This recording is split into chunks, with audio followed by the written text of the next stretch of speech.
So, we just got out of the classic 1978 film, Halloween.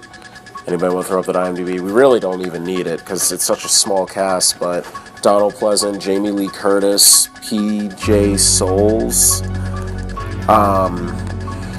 But the movie itself is the story of Michael Myers, how he commits this murder in 1963. Before you find out the twist in part 2. He's assumed to be just a psycho serial killer, and he goes on a rampage in Haddonfield, and mental institution, he breaks out, and he goes on a riot, pretty much, and he's after babysitters. That was the original basis of Halloween. Now, after rewatching it again, I still love this movie. Like, I honestly feel like it's definitely the solid go-to, like, slasher film, even though there's very little blood. It's built off of suspense. And even if you don't appreciate that, I mean, like, the story's real plain and simple. It's very straightforward. And I respect it from a filmmaking perspective. Like, it's John Carpenter. What? No? Opposite view? A lot of, no, it's alright movie. It's just a lot of things were dragged out. Oh, yeah, for suspense purposes, yeah. Because, like, she goes to the house to, like, no, she goes to the garage, I guess, which is like outside the house. Not connected to the house, but she has to go out there, gets her keys, goes back, and then, like, takes the long way just to get back into her house. And it's like repetitive, repeat, like wash and repeat every time. Or doesn't, or for whatchamacallit, when she has the glass door and waits to break the glass until the very last minute. And then that time sequence when while he's catching up to her, she breaks the glass. She goes to one house. they shut her up. Goes to the next house. And, like, he's, like, right there, like, in right where they left off where she ran at. Like, oh, yeah, I was behind the whole time. What about how many times, like, Jamie Lee Curtis drops the knife? Like, I was counting. I'm like, yo, bitch, you gotta pick up that knife and start stabbing. It's like, I can't kill white people. Think. Please. If you're white and you're in a horror movie, run. Yeah, that's true. Don't trip. Think. Nonsense. Look behind you. Well, if we get a black person in Halloween, we get Halloween Resurrection. Trick or treat, motherfucker. At least he survived. Yo. I don't. Oh no, LL Cool J survived in H2O. That's right. LL Cool J was in Halloween H2O. No, he got stabbed. But then he was like, I remember at the end, like, he gets taken and they're like, no, he gets taken and, like, he gets injured, but then he's like, oh, yeah, I thought of this brilliant idea about the serial killers in Haddonfield. I'm just like, okay. Yeah, I love Busta Rhymes. Busta Rhymes. Yeah, trick or treat, motherfucker. Yeah, take this, Mikey. Yo. I actually like that one. Really? It's hilarious to me. Only because yeah, that's right, Tyra Banks. Yo, I gotta say, like, I mean, honestly, maybe it's just me, but I was rewatching Halloween 2 also. I like the continuation perspective, but, I mean, it's a very simplistic story. I respect Halloween because of the budget was small, they shot it in 23 days, and they wore their own clothes on set. The musical key was just done in, like, a couple verses. It's really repetitive, but it works. And it's creepy as hell. Yeah, the Darth Vader. I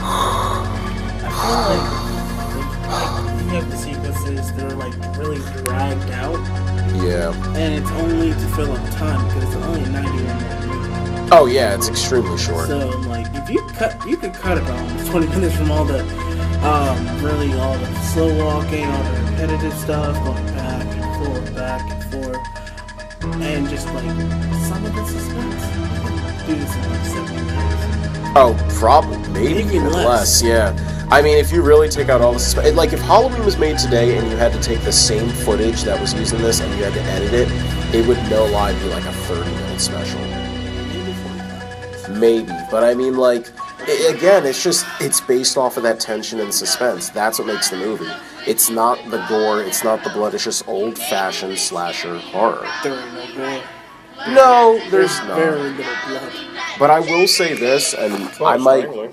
Well, yeah, there's strangling, but I might get some smack for this. I feel like the Rob Zombie remake of Halloween did a better job at the backstory. Thank you. I did.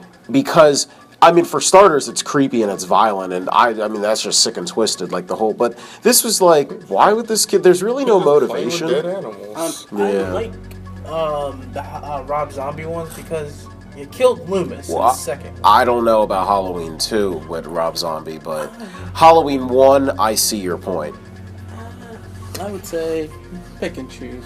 I mean, If you could have Rob Zombie's Halloween 1 and then have Halloween 2 John Carpenter's, could you deal with that one? Instead of just like watching the first one, then going into the other one. watch. I mean, I could. The thing is that they kind of make reference to it in H2, with Rob Zombie's H2.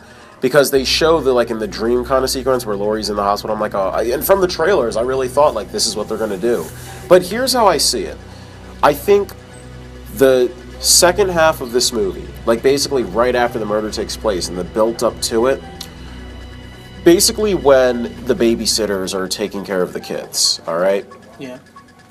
That's what, yeah, Tommy and, whatever the girl's name is. Like Lindsay. Yeah, Lindsay, or yeah, I think it was Lindsay. Right when it gets to that point, I love it. But when it comes to backstory, Rob Zombie all the way. Like, just, I mean, like, that, like, literally, I can see why this kid would go twisted and crazy, and you actually feel for Michael Myers, and he kills Danny Trejo, man. He's like, please, Mikey. I'm like, oh, don't kill him. Boom, TV on the head. You're going to way more deaths.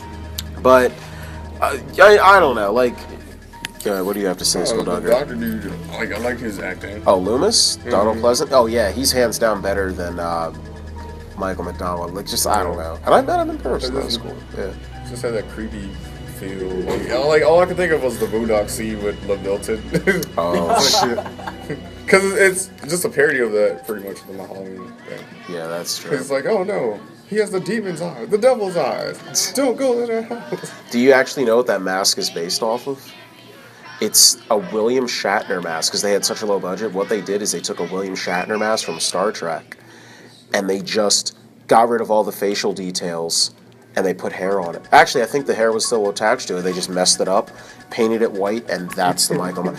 And it's, I mean, I will say this, it's one of the creepiest horror masks. Like, if I saw somebody with that, I'd be like, well, it's time for me to get my ass home. So what would you do if you had seen Michael Myers in the bushes on the side in front Oh, and that scene?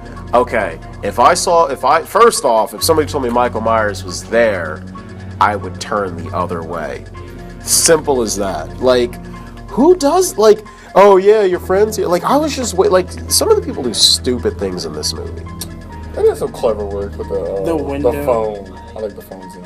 It's like, what are the you guys choking. doing? You're playing a game on me? She's Playing like, a sounds game. like she's having an orgasm. Orgasm, but it's actually she's choking, dying. yeah. Maybe she had both. It was a what? Autosophistication?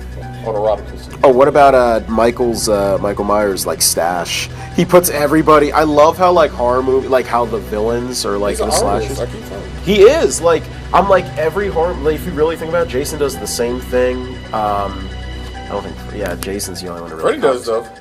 Well, he does He things. doesn't stow them away. He just does it there. Well, he does it there, but, like, he doesn't take the time to be like, I just killed you, let me put your body in a certain area so that the last virgin survivor can be like, oh my gosh, they're there, and then they try and walk out, oh, they're there. Like, this is the first time, like, that was, I remember, Where my buddies go. yeah, no, Bob, his body when he falls, like, that still gets me to this day. I'm just like, yo, the time he took, like, I just want to see a scene of Michael Myers just, like, trying to put the body up there, just like, and then it's swinging down, and then it's gonna go like that. I want to know, who goes and has sex in someone else's house That's a dick move. when they're not there? When they're not, and it's not even it's the neighbors. It's, first off, it's your friend's neighbor.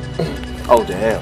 It's your friend's neighbor's house. Basically, it's like, hey. As long as it's not the respectable part of the room. Because A, you give no fucks. I gives fucks No, at you that don't. place.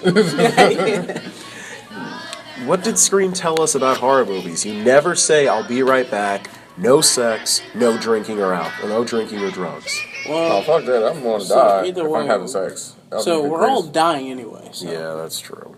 We would die. Yeah, But we can't be Jamie Kennedy. Oh yeah. Can't be like him in the first one. Whoa, what are you talking about? Black people can some of my horror movies. No, actually, you know what? One of my favorite slashers, Nightmare on Elm Street 3, Dream Warriors, Kincaid. Shout out to Kincaid. He survived. The black guy. The black guy with the orange shirt and the jumpsuit. My bad, the overalls. He with survived. the Timberland boots. Yup, he survived. We need to be like the black guy in that one big George Romero movie. Night of the Living Dead? Yes, the original Night of the Living Dead? I'm like, be yeah. like that black guy. Well, he except survive because he would have survived if the cops didn't find him. Yes, that is like Anaconda and Ice Cube. Oh yeah. What about? Hold on, my boy LL Cool J and Deep Blue Sea. That's what exactly. Yo, he survived. He stabbed the shark with the cross. He was like, "Go to hell, motherfucker! The power of Christ compels you." On House on a Hill, they sort of survived. Yeah. Well, that remake. Yeah, it's tough to be black and horror. Yeah. Vincent Price, the old school one's way better. Yeah. I still like it better than the remastered. Did any black people survive the Hills Have Eyes remakes or the sequels? All hillbillies. No way. I don't think so. I don't know. Wasn't Nick Cannon on like one of the? Yo, Haddonfield, the only town in like movie history where it's like the Where's Waldo of black people. Try finding one in Halloween. In the original, try finding one. Haddonfield, Illinois. Yeah. Oh, that's another thing. Do you know that like basically all the horror movies that are local take place in Illinois?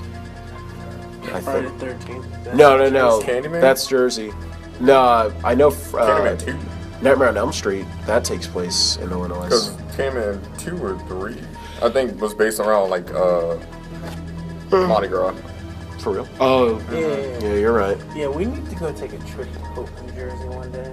I've been there actually. The original Camp Crystal Lake. Yeah. To who? Hope, New Jersey, and randomly just start shooting a video and have Blair Witch Project style. Maybe, and see who actually dies that night. Not this guy. I was about to say I got a katana sword, so I think I'm set. I just gotta outrun the only slow person. Yeah. All right. So, final score for the 1978 Halloween. I already said what I had to say about it. You guys can elaborate on it. After rewatching it again, I'm gonna give it a 3.5. I mean, what do you have to say? So, Rashawn for okay. 2.5. 2.5? Yeah. Oh damn. Okay. Skullduggery. Do. 4. 4 out of 4? I give it a 4. Oh damn. Because the timeline, the era, pretty much where it's from, it's a really decent horror film. Like back then, that's fucking scary shit. Nothing's nowadays. It's just like, that's why I gave it a 3.5. Yeah. But like, you gotta consider it like for the time frame where it's from. That was my part of scary. Well, yeah, because I think the only 78. Low budget horror film, still did successful. All right, so the overall score from the Guys Night crew is a 3 out of 4 stars for the 1978 classic Halloween. And again, yeah, you're right, because I think classic. Yeah, prior to that was Texas Chainsaw Massacre, which came out in '74. But I mean, beside that, this was the one that came out earlier than that. Did it? 61. No, for Texas Chainsaw, I know Wes Craven had our movie also, but I mean, like, this was the first like slasher, like where a guy just goes crazy, no motivation, just starts killing people. So, with that said, I guess this concludes this podcast for our Halloween special. So until then, this has been Jared Avery, Skullduggery, Rashawn. All right, and be sure to subscribe to us on our YouTube page. Like us on Twitter, Facebook, at Guys Night Movies. Guysnight.podomatic.com. There we go. And on top of that, we're so hyped. 1 week from today, after our James Bond review, we will be in Rhode Island for Rhode Island Comic Con. Be sure to check out that video. So until then, remember, we do what we do for the sake of the podcast. Until next time, we're out. We're out. We're out. And happy Halloween.